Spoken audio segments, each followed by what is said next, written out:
Here we have a function applied to 3x. We need to separate the outer layer from the inner layer.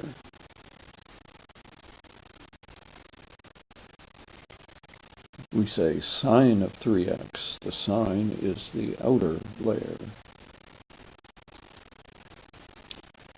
And the inner is the quantity in parentheses.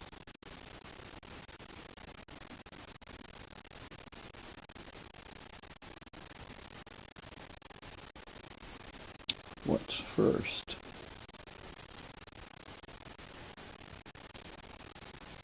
Why don't you pause and see if you can differentiate the outer layer? Then resume.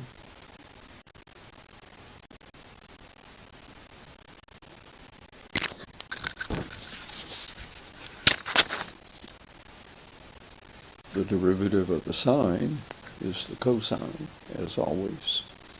Pause here and see if you can differentiate the inner layer.